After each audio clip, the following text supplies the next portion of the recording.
Eighty पिला माने history रो किछि 3 मार्किया प्रश्न को आम ये आलोचना करवा और गुरुत्वपूर्ण प्रश्न ओके। तो जीवा चेष्टा करिवो पिले माने संपूर्ण क्लास को अटेंड करिया पाएंगे कहना इंपोर्टेंट क्वेश्चन अछि लास्ट जगह देखियो आ चैनल को जदि नुआ आस्ते सब्सक्राइब निश्चिंत करि नेबे। अशोकंक मगध सिंहासन आरोहण विषय में लिखा अशोक केमिति मगधर जो सिंहासन को आरोहण करथिले ना थरे अशोकंक पिता बिंदुसार राजधानी रे पाटलिपुत्र रे गुरुत्वर असुस्थता अनुभव करथिले। सेही समय से अशोक उज्जयिनी भाईसराय किए थे उज्जयिन भाईसराय थे से समय अशोक पितांकर गुरुत्वर असुस्थता संवाद पाई अशोक व्याघ्र राजधानी पाटलिपुत्र रे कोडी पहुंचते ना पाटलिपुत्र रे बिंदुसार ख्रीष्टपूर्व 273 रे से मृत्युवरण करथिले कि बिंदुसार मरथिले 273 ख्रीष्टाब्द रे ख्रीष्टपूर्व रे अशोक संगे संगे मगध सिंहासन आरोहण करथिले अशोक संगे संगे जाई मगध सिंहासन आरोहण कले तापर से ख्रीष्टपूर्व 269 रे अशोकर राजाभिषेक उत्सव पालन करथिले हला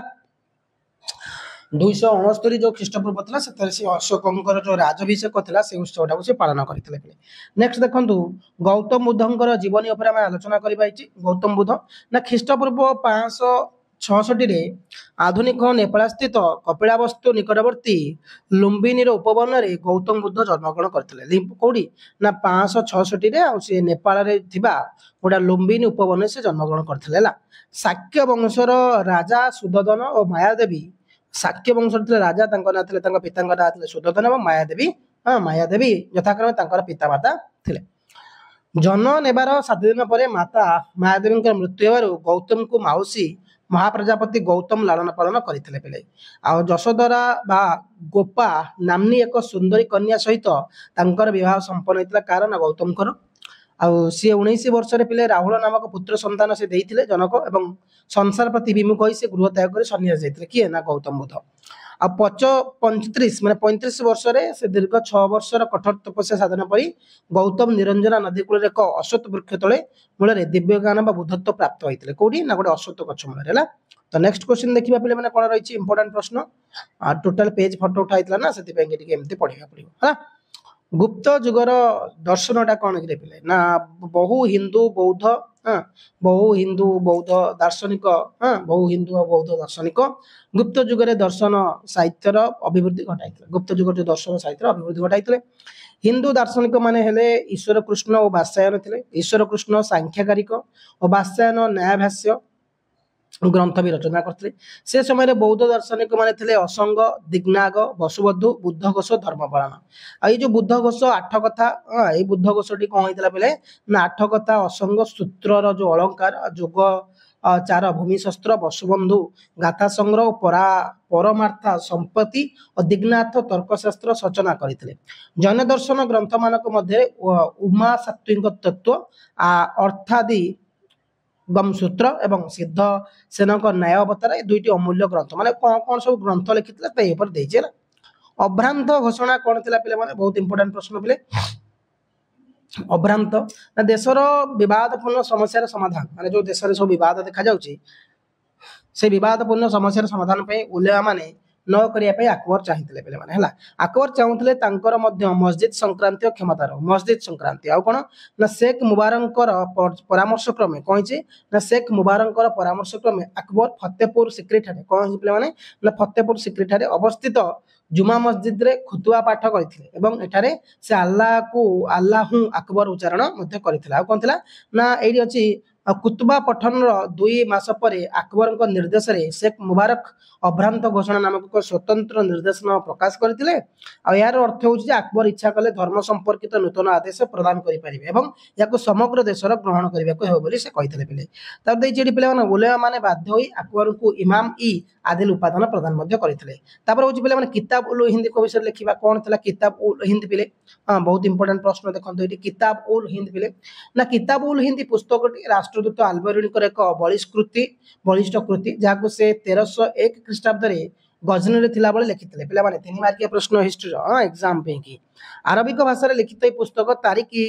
तारिख उल हिंद कहुई था अरबिक भाषा लिखा जाता आ 10टी अध्याय पुस्तक रे पिले थिला जोटा कि हिंदू धर्म दर्शन पर्वपर्वाणी प्रथा परंपरा भारतीय मानकर सामाजिक आर्थिक और राजनीतिक जीवन भूगोल जमती कि देवादेवी मृत्यु और धर्मीय परंपरा साहित्य आईन कला स्थापत्य भास्कर्य इत्यादि विषय वर्णित अच्छी पुस्तक लिखार मूल आल्बर्निक दुईटी मुख्य उद्देश्य था दुईटी उद्देश्य था पुस्तक जो लिखी आल्बर्नी है प्रथम से उद्देश्य कौन था पे प्रथम तो उद्देश्य था हिंदुत्व पर से जानापी और दर्शन पर जानापी प्रथम था से हिंदुत्व दर्शन पर जानापी कि और द्वितीय था जो व्यक्ति भिन्न मत पोषण कर से पुस्तक स्थान दे पे तापर पे अच्छी भक्ति आंदोलन और कबीर पे भक्ति आंदोलन कबीर कौन था ना पंचदश शताब्दी में भारत में अनुष्ठित होता भक्ति आंदोलन ये पंचदश शताब्दी में भारत में अनुष्ठित होता भक्ति आंदोलन आंदोलन मुख्य पुरोधा कबीर भक्ति आंदोलन मुख्य पुरोधा थे कबीर थे से हिंदू एवं इस्लाम धर्म मध्य रहा पार्थक्य दूर करने चेष्टा करते से सांसारिक जीवन यापन भक्ति द्वारा ईश्वर प्राप्ति होगा सूचना प्रदान करते महात्मा कबीर ऐक्यश्वरवादर प्रचार करते और प्रचारित धर्मवाणी की बीजक नामक धर्म ग्रंथ स्थान मिली अनुगामी को कबीरपंथी कहुए से 1440 ख्रीष्टाब्द जन्मग्रहण करते 1518 ख्रीष्टाब्द मृत्युवरण करते किए ना कबीर करते पे तर सुल्तानी समय प्रादेशिक शासन केमती था सुल्तानी समय पे मैंने ना सुल्तानी समय साम्राज्य केतक प्रदेश इक्तार विभक्त कराइतला केतक प्रदेश इक्तार विभक्त करा जायतला प्रत्येक प्रदेश नायक वाली एवं मुकित नाम राज्यपाल मानकर प्रधान कर्तव्य था पे ताकि निज आदेश श्रृंखला रक्षा करने बाह्य शक्तिर आक्रमण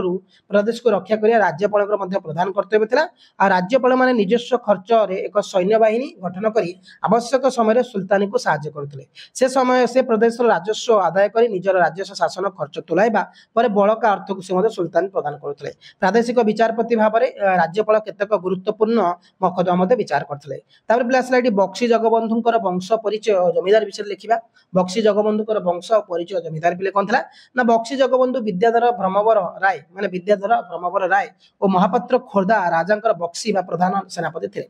यही पदवी वंशानुक्रमिक था जगबंधु को पूर्वपुरुष मैंने खोर्धार गजपति कौन करते पे ना से वंश राजा बक्सी रूपे कार्य कर कौन जगबंधु को वंश द्वारा निष्कर जागिरी और अन्य केतक सुविधा सहित रोडंग जिला सामान्य राजस्व दे वंशानुक्रमिक भाव भोग कर आसुले पे आ 1700 जो 60 ख्रीष्टाब्द था खोर्धार राजा मराठा मानक राहांग प्रभृति अंचल प्रदान कले से जगबंधु को पूर्वपुरुषर रोडंग जिला को मराठा माने किणी नहीं 1803 ख्रीष्टाब्द इंग्रेज माने ओडिशा आक्रमण समय रोडंग जिला और बक्सी जगबंधु को अधिकार दिला इंग्रेज जो सेनाध्यक्ष हाईकोर्ट साहेब से बाटे पूरी आसला बेले बक्सी जगबंधु साहाय्य करते हाईकोर्टर साहेब ओडिशा अधिकारी 1804 1805 ख्रीष्टाब्द बक्सी जगबंधु रोडंग जिलार मालिकाना ईस्ट इंडिया कंपानी सहित बंदोबस्त करते पुनर्बार 1805 1806 ख्रीष्टाब्द जिलार नूतन बंदोबस्त 3 वर्ष धार्य होला और मात्र कृष्ण प्रसाद सिंह नामक जड़े बंगाली व्यक्ति 1810 ख्रीष्टाब्द कौन राहांग पराक्रमण को क्रय कर तार जमीदार हेले और रोडांग जिलार निजर आधिपत्य विस्तार करते परवर्ती काल में बंदोबस्त कमिशनर को प्रभावित करी रोडंग जिलूर पे जगबंधु को बहिष्कृत करते फल बक्सी जगबंधु निजर पैतृक जागिरी हराई निजर जीविका हराई पाइक मान नेतृत्व नहीं अत्याचार इंग्रेज विरुद्ध षड्यंत्र करते आंदोलन करते ये पे कि 3 मार्किया सिलेक्शन क्वेश्चन पे ओके तो जब चैनल को नुआ सब्सक्राइब करने चैनल को शेयर भी करदे सांग साथी सहित आप क्लास समस्त जॉइन हे धन्यवाद थैंक यू जय हिंद।